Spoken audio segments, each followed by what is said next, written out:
Glória a Deus. Evangelho de Mateus, capítulo 10, versículos de 16 a 23.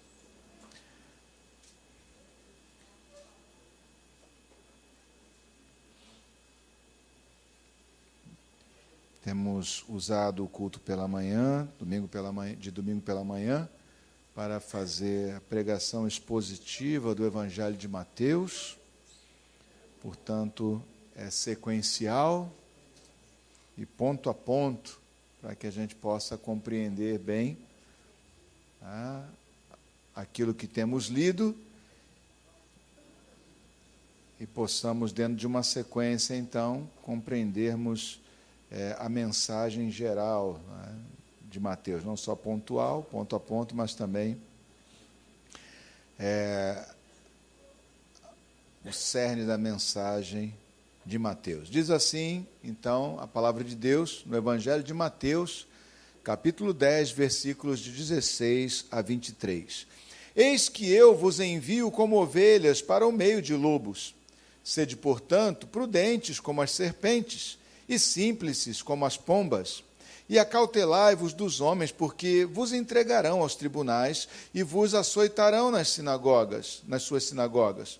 Por minha causa sereis levados à presença de governadores e de reis, para lhes servir de testemunho, a eles e aos gentios. E quando vos entregarem, não cuideis em como ou o que haveis de falar, porque naquela hora vos será concedido o que haveis de dizer, visto que não sois vós os que falais, mas o Espírito de vosso Pai é quem fala em vós. Um irmão entregará à morte outro irmão, e o pai ao filho. Filhos haverão que se levantarão contra os seus progenitores e os matarão. Sereis odiados de todos por causa do meu nome. Aquele, porém, que perseverar até o fim, esse será salvo. Quando, porém, vos perseguirem numa cidade, fugi para outra, porque em verdade vos digo que não acabareis de percorrer as cidades de Israel, até que venha o Filho do Homem. Amém. Graças a Deus. Senhor amado, graças te damos, ó Pai, te pedimos que tu venhas, ó Senhor, por meio da tua palavra, Pai, nos fortalecer, ó Senhor amado, não só, ó Pai, nos dando conhecimento, ó Deus, mas também nos dando, ó Senhor amado, perseverança, ó Pai, e alegria de servir a Ti, mesmo diante de provações e perseguições. Então, Deus Santo, em nome de Jesus, fala conosco nessa manhã, é o que nós te pedimos, Senhor. Amém e amém. Podemos sentar, irmãos.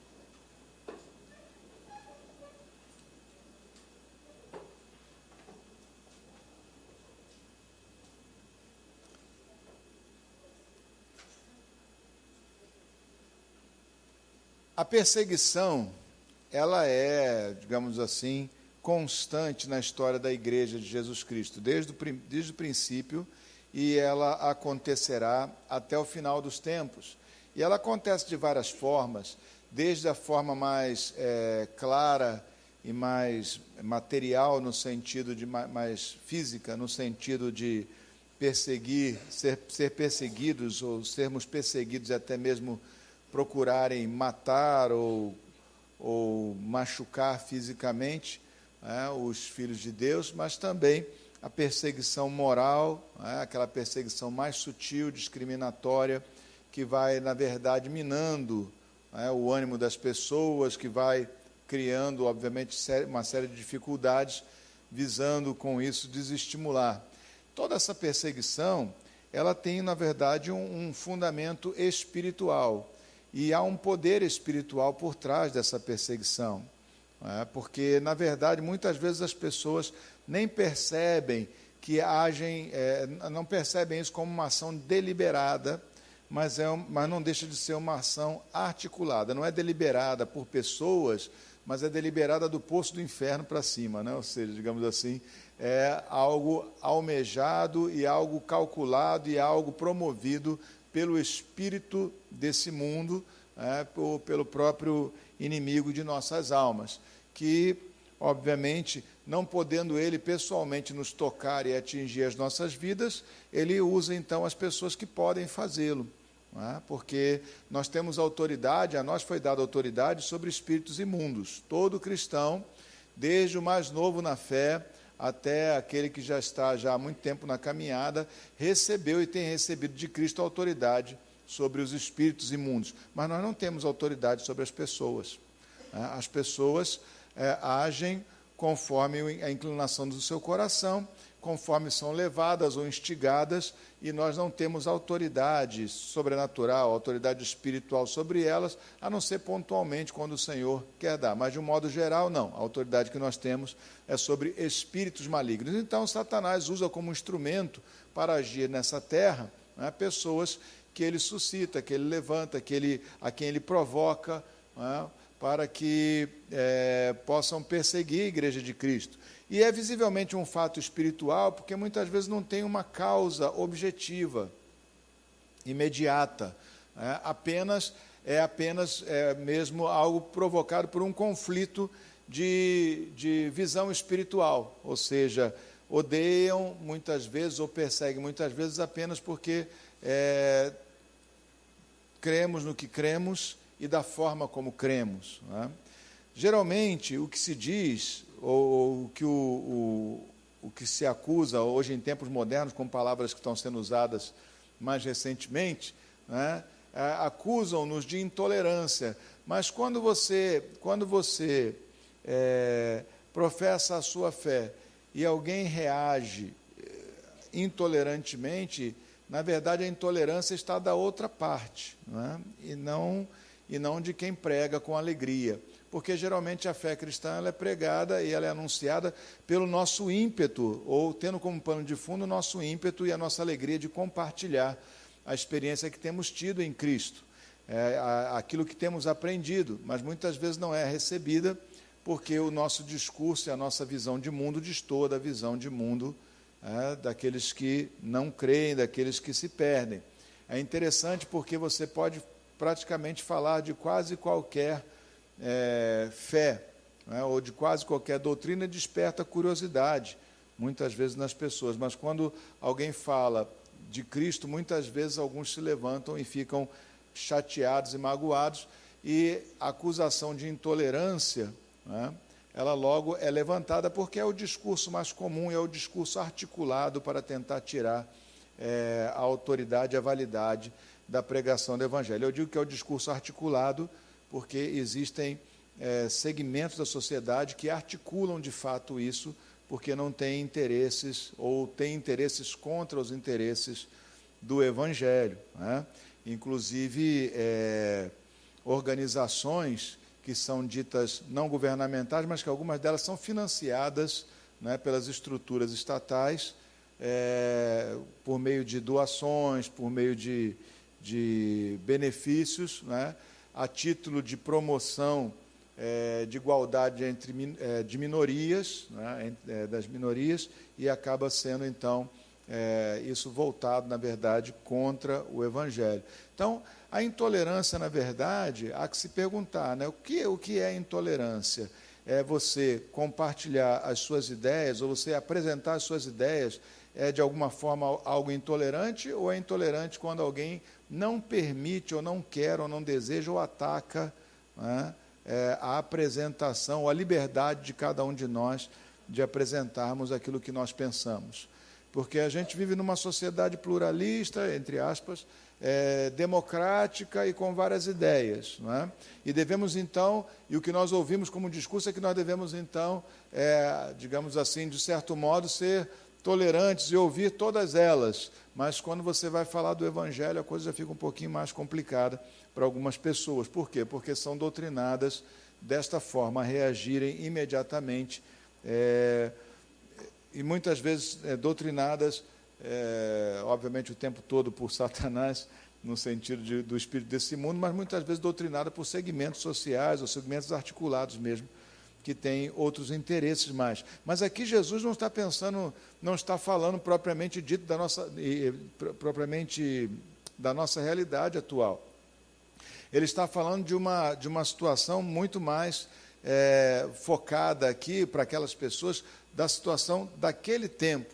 Ele fala aqui de algo que aconteceria ao longo de toda a história, mas quando ele fala aqui, ele está falando, obviamente, diretamente àqueles homens que estão diante dele, e quando ele está falando a esses homens que estão diante dele, ele está falando então aos seus discípulos, que eram judeus e que sofreriam perseguição entre os judeus e também pelo Império Romano. Então, quando ele fala disso aqui, ele diz, olha, eu estou enviando vocês como ovelhas para o meio de lobos. Ponto 1 aqui que é importante a gente examinar. É a natureza de cada um dos dois grupos envolvidos, do grupo que é enviado para pregar e do grupo que vai perseguir os enviados. Né? Então, Jesus fala dos seus discípulos como ovelhas. O que ovelhas devem ser? Ovelhas, e presume-se de ovelhas que elas não são agressivas, não é isso? Que elas não são predadoras, não é? E que elas, aqui no caso, estão dentro do mesmo contexto que o Senhor sempre usa para isso, que é do rebanho do Senhor. E aí ele envia essas ovelhas para o meio de lobos. Lobos são predadores, lobos são agressivos, lobos são mortais. Todavia, Jesus, quando diz isso, ele diz isso para os seus discípulos, ele está dizendo o que para eles? Que vocês vão encontrar resistência de um modo muito duro e até mesmo mortal, e vocês não têm armas pessoais para lutar contra isso. Assim é de fato. A nossa luta não é contra sangue nem carne, o Senhor nos enviou como ovelhas para o meio de lobos. É natural que lobos mordam, mas não é natural que ovelhas mordam. Ok? Então, nós devemos manter a nossa mansidão e devemos manter, obviamente, a nossa postura de rebanho chamado e escolhido por Deus, crendo que o bom pastor é quem nos protege e que o Senhor é aquele que nos guarda. Mas outra coisa que nós vemos aqui também é que ele fala, lá no versículo, eu vou saltando o versículo só para destacar alguns pontos, né? Ele fala lá no versículo 22, sereis odiados de todos por causa do meu nome. A causa das perseguições é o próprio Cristo, o nome do Senhor Jesus.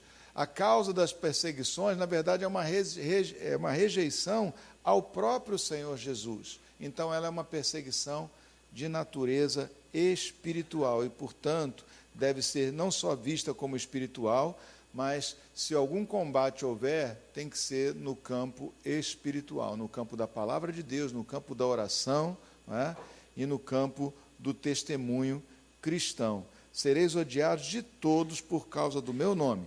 Aquele que, porém, perseverar até o fim, este será salvo. Nós devemos reagir à perseguição com perseverança. Ou seja, a perseguição e as dificuldades não devem moldar a nossa maneira de agir, mas sim o chamamento que nós temos recebido da parte do Senhor. Nós temos que continuar sendo perseverantes e não esmorecer, porque a razão da perseguição é Jesus. E o fato de nós crermos em Jesus. É uma perseguição de razões espirituais, de uma razão de guerra das trevas contra o propósito de Deus. E o método é justamente a perseguição para criar desânimo, para nos lançar para nos fazer nos encolhermos, e criar em nós, e intimidar-nos de tal modo que nós não preguemos o Evangelho. Portanto, a gente vai fazer o quê? Vamos atender o espírito desse mundo ou vamos atender o chamado do Senhor? Obviamente atenderemos o chamado do Senhor e devemos ser perseverantes, então, em toda boa obra, pregando a Cristo e assumindo o nosso compromisso e o nosso testemunho com Cristo. Amém? Então, diga aí para o seu irmão assim, anime-se, continue pregando o Evangelho. Aliás, diga um pouquinho mais para ele, diga coragem. É isso? Seja forte e corajoso. Foi a palavra de Deus para Josué, né? Está registrada, se não me engano, está no capítulo 1, se não me engano, no versículo 9, né? Então, somente seja forte e corajoso para teres o cuidado de fazer tudo quanto está escrito nesse livro da lei. Está falando da palavra de Deus. Naquela época, a palavra de Deus era basicamente o Pentateuco. Os primeiros 5 livros, né, era o que estava disponível para o povo daquela época. Mas a lei de Deus, ou seja, a vontade de Deus, a maneira como Deus enxerga as coisas, que as coisas devem ser, é o que a palavra é o tema, né, da Bíblia como um todo. Então, tão somente seja forte e corajoso para teres o cuidado de fazeres conforme tudo quanto está escrito no livro da lei, ou seja, na palavra de Deus. Seja forte, seja corajoso, amém? Forte não é forte no braço para pegar os outros, não. Forte é forte interiormente, para não ser demovido da sua posição espiritual de continuar pregando a palavra de Deus, continuando a ser servo do Senhor Jesus. Mas aí quais são as nossas armas nisso, né? Os versículos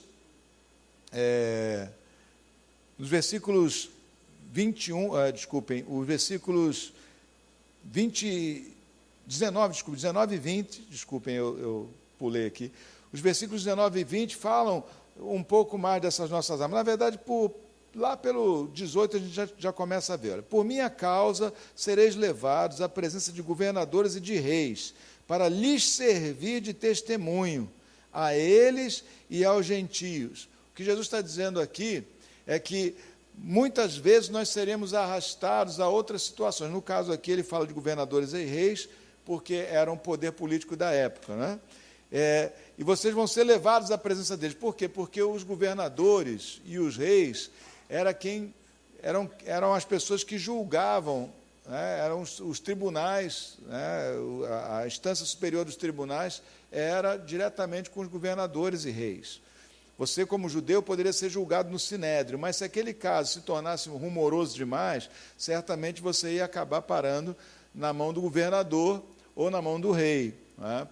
Como foi o caso de Jesus, como foi o caso de Paulo, que foi levado diante de Festo, foi levado diante de outros mais, né, governadores, enfim, isso acabaria acontecendo. E havia um propósito nisso. Deus disse, olha, o Senhor Jesus disse, olha, vocês vão ser levados a eles. Para quê? Para servir de testemunho a eles, ou seja, para que eles também ouçam a palavra, para que eles também sejam confrontados com essa palavra. E aí ele diz, olha, e quando vos entregarem, e não está falando só, no caso agora, só a governadores e reis, mas quando vos entregarem, ou seja, quando vos denunciarem, quando vos levarem aos tribunais, quando levarem vocês presos ou para serem inquiridos, né? Quando vos entregarem, não cuideis, não fiquem preocupados em como ou o que haveis de falar, porque naquela hora vos será concedido o que haveis de dizer, visto que não sois vós os que falais, mas o Espírito de vosso Pai é quem fala em vós. Aqui o Senhor então fala da arma verdadeira que nós temos, que é o poder do Espírito Santo, que o Espírito Santo nos foi dado como consolador, né? Mas também ele confere a nós poder e autoridade para sermos testemunhas de Cristo por onde quer que formos. Não só diante dos tribunais, né? Não só diante de autoridades, não só na hora da perseguição mais aguda, mas também em todo momento. A gente não tem que se preocupar muito com o que falar, né? Porque nos será dado, né? No abrir da boca nos será dado o que falar, porque o Espírito de Deus fala através do povo de Deus. Amém? O Espírito de Deus fala através do povo de Deus. Agora, isso não quer dizer que nós não precisamos nos preocupar com nada em termos de aprender ou de conhecer a palavra de Deus. Está falando aqui daquele momento, você não precisa se preparar especificamente para aquele momento, mas é um fato que nós temos que estar preparados para servir a Deus. Nós temos que nos alimentar da palavra de Deus, nos alimentar do Espírito de Deus, nós temos que nos encher dessa palavra, mas na hora que nós formos requeridos, na hora que nós formos confrontados, naquele momento, o Espírito de Deus vai nos dar o que dizer. Amém? Não sei se você já passou por essa experiência, eu ouço essa experiência de muitas pessoas falam, dão testemunho da mesma coisa, né? Que num dado momento que foram questionados ou que tinham que falar, tiveram uma oportunidade para falar e de repente sentiram uma fluência, sentiram que Deus estava falando através deles, sentiram uma liberdade para falar, digamos assim, uma assertividade que não era comum, ficaram espantados com o que eles mesmos disseram. Né? Você já passou por isso? Já ficou espantado com o que você mesmo disse? No bom sentido, não é espantado porque falou uma barbaridade, não. Mas já ficou espantado com como às vezes a palavra de Deus flui em nós, para nós falarmos para outras pessoas? Quem já passou por essa experiência aqui? Hein? Isso é muito comum, muitos irmãos falam sobre isso. Puxa, pastor, naquela hora, ou irmão, naquela hora, eu senti que o Espírito de Deus estava falando, ele estava com a liberdade, vieram coisas que eu nunca imaginaria que eu poderia falar, mas chegaram naquele momento. Né? É porque é isso aí mesmo. O Senhor tem propósito e nos leva a várias situações, e nessas situações Ele quer nos usar como suas testemunhas. Mas isso não quer dizer que por isso, então, nós vamos ficar de braços cruzados esperando as ocasiões.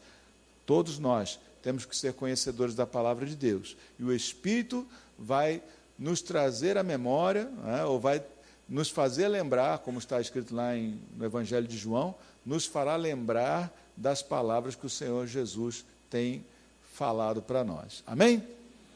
Então, essa é a arma verdadeira. É o poder do Espírito Santo, do testemunho do Espírito Santo por meio de nós. Nós fomos capacitados ao descer sobre nós, sobre a Igreja de Jesus Cristo, individualmente sobre cada um de nós. O Espírito Santo de Deus, ele não está aqui apenas como consolador, no sentido de manter o nosso coração em paz, mas também como consolador, no sentido de agir poderosamente também através de nós, em nosso favor e em favor de outros mais. O Espírito Santo fala.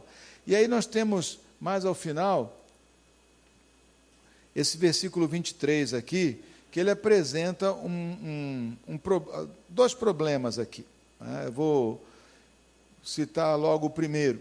Diz aqui no versículo 23, quando, porém, vos perseguirem numa cidade, fugi para outra, porque em verdade vos digo que não acabareis de percorrer as cidades de Israel até que venha o Filho do Homem. Porque eu aponto dois problemas. Tem um último que é mais clássico, mas tem um primeiro que é provável, que é mais provável de acontecer, que é assim, mais imediato de acontecer, não provável, mas mais comum de acontecer, principalmente em momentos de uma perseguição mais dura. Nos primeiros séculos da era cristã, depois do primeiro século, lá pelo segundo século e início do terceiro século da era cristã, a perseguição dos romanos, em alguns momentos, era muito cruel, muito dura. Pessoas eram levadas aos tribunais, eram jogadas literalmente aos leões, eram mortas, eram empaladas e molhadas com betume, com piche ou com óleo cru, com petróleo mesmo, e eram incendiadas, eram crucificadas, às vezes, na beira do caminho, por causa da sua fé em Jesus Cristo.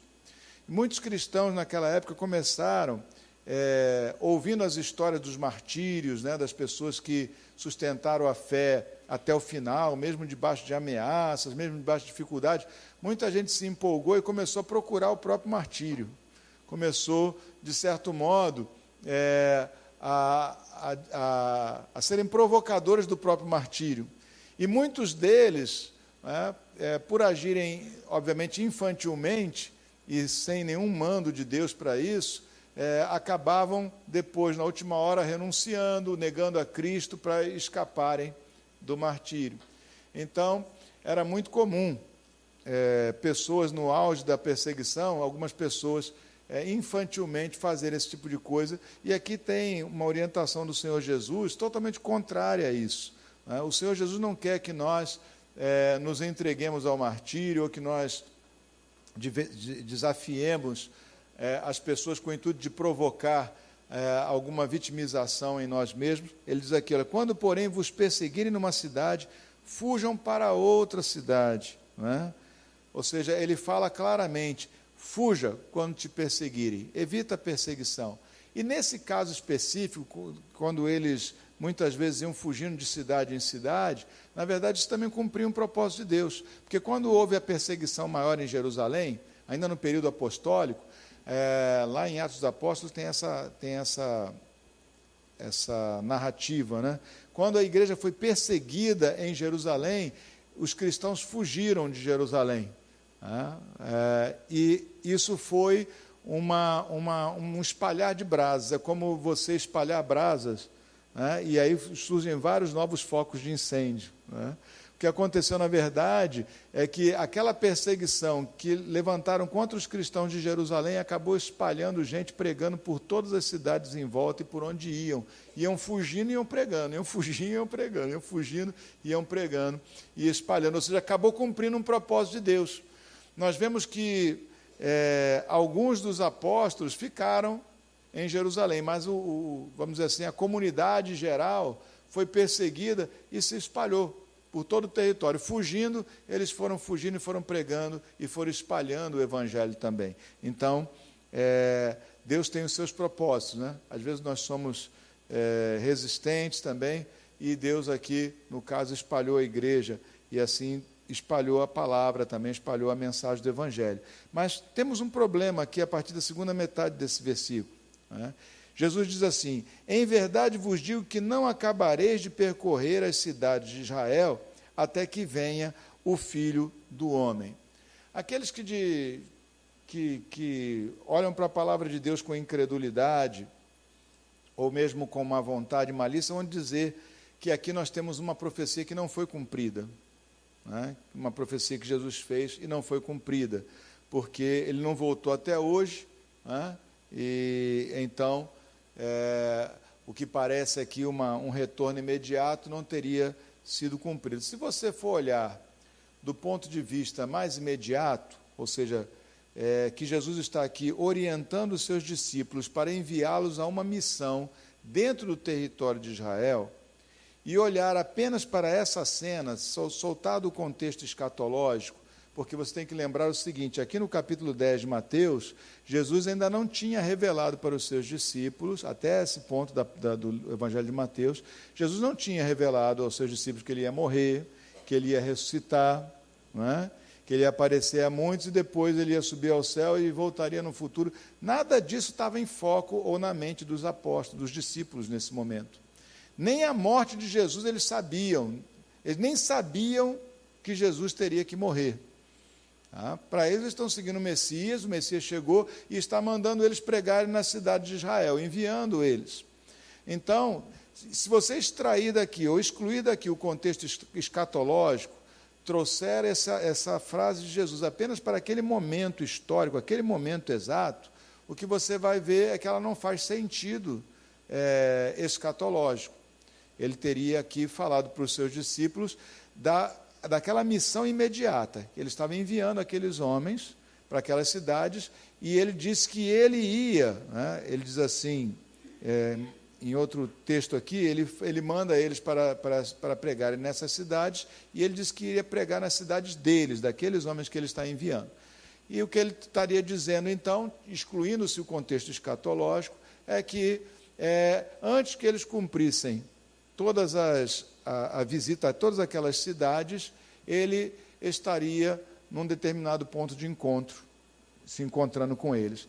Essa é uma visão, não é a mais provável. Mas se nós formos olhar dentro do contexto escatológico, né, trazer para o contexto escatológico, ou seja, que Jesus teria em mente ao falar disso, a sua segunda vinda, também o texto não é de modo algum incompatível com a verdade, nem de forma alguma se mostra uma profecia não cumprida, porque quando você fala das cidades de Israel, você tanto poderia estar falando do território de Israel especificamente, como você poderia estar falando do povo de Israel em geral, dos judeus em geral. De fato, até hoje, né, nem todos os judeus foram evangelizados, e se Jesus não voltou, isso não é incompatível também. Então, tanto do ponto de vista imediato, histórico, não escatológico, como do ponto de vista escatológico, só com má vontade e incredulidade é que se consegue ver aqui uma profecia não cumprida, porque, na verdade, o Evangelho ainda não foi pregado de tal modo que todos os judeus o ouçam ou o tenham recebido, que seria o sentido mais direto disso aqui. Então, o Senhor aqui, ele está enviando os seus discípulos, né, e os 12 no caso, imediatamente nessa missão, mas ele também, obviamente, ele também envia todos nós. Ele está falando que eles seriam perseguidos, mas também fala que nós seríamos perseguidos, né? Ele está falando que ele daria autoridade a nós no falar, né, no abrirmos a boca, que ele falaria, que o Pai falaria por meio de nós, que o Pai, a palavra do Pai viria na nossa boca, na boca dos seus discípulos, também vem na nossa boca. Ou seja, todas essas coisas são para aquelas pessoas imediatamente na frente dele, mas são para todas as outras também que leem o Evangelho, né, os Evangelhos, porque Jesus sabia muito bem, não é isso? Que essa mensagem chegaria a todos nós. Então, quando nós fomos perseguidos, lembrando isso, nós somos ovelhas no meio de lobos, os predadores são eles, não somos nós. Então, nós devemos nos comportar segundo aquilo que o Senhor nos designou, segundo a natureza que o Senhor atribuiu a nós, né, nos designando, nos chamando de ovelhas e não de lobos, né? Ovelhas, lembra que Jesus foi, já na profecia de Isaías, né? Ele é levado como ovelha perante os seus tosquiadores, não é isso? E não fala nada, não diz nada, no sentido de não ser agressivo, de não estar esperneando. Também nós devemos ser assim. Fala para nós que nós seríamos odiados dos homens por causa do nome dele. Ok, então não é pessoal, não é com relação a nós, é com relação ao Espírito de Cristo. Então é uma questão espiritual, né? Sendo uma questão espiritual, nós temos que enxergar que tem um plano maligno por trás disso e temos então que tratar isso como é. Nós temos que combater esse combate espiritualmente, pela oração, pela pregação da palavra, pelo testemunho reto, não é isso? Levando em consideração que quando nós tivermos que testemunhar, no abrir da nossa boca, o Pai vai nos dar o que dizer, o Senhor vai nos dar o que dizer naquele exato momento. Amém? Então, esse texto aqui, nesse texto específico, Jesus está preparando os 12 para enviá-los numa missão menor. Não é aquela missão dos 70, mais adiante ele vai pegar 70 pessoas de 2 em 2 e vai enviar em outros lugares. Quando ele envia, lembra que nós lemos na semana passada, ele falou, olha, não entrem em cidade de samaritanos, não vão aos gentios, não é? Por quê? Porque essa missão era especificamente para os judeus. Ele veio para pregar primeiramente para os judeus e só após pregar para as outras pessoas, para os gentios. Amém? Então, também, hoje em dia, uma outra coisinha que é bom a gente falar, né? Parece que tem uma fixação na igreja em uma parcela, geralmente uma parcela dispensacionalista e arminiana, desculpe usar esses termos, mas você vai ter que pesquisar, que eu não vou ficar aqui explanando sobre eles nesse momento, não. Mas uma parcela considerável da igreja continua com essa visão de que Deus, é como se Deus amasse mais Israel do que a igreja, ou que Israel fosse prioritário.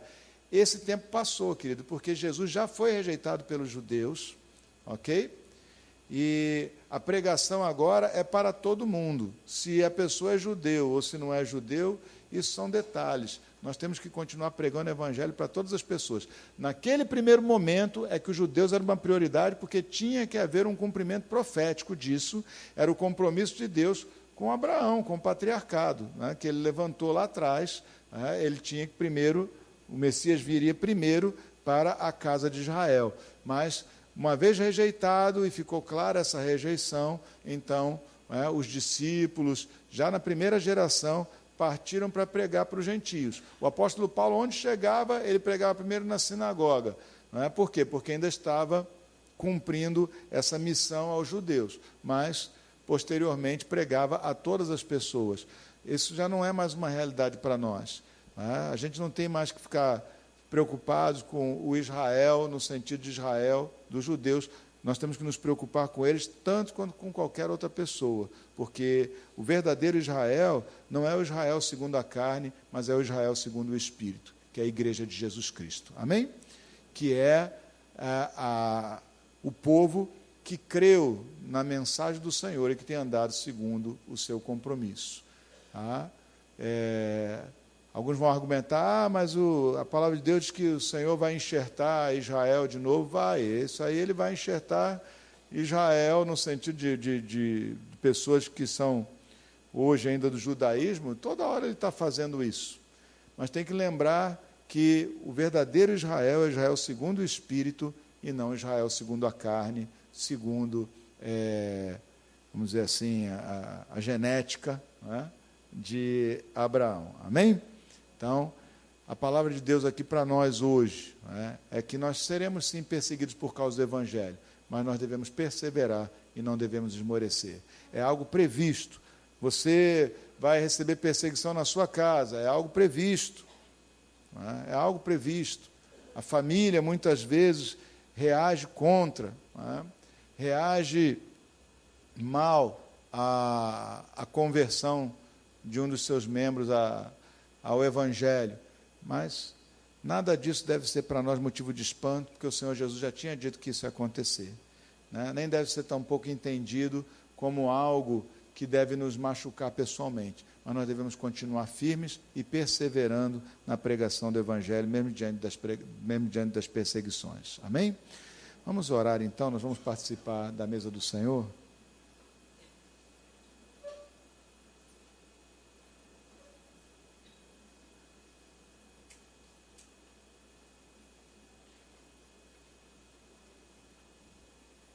Eu vou pedir que os irmãos que vão nos ajudar, que venham aqui à frente também.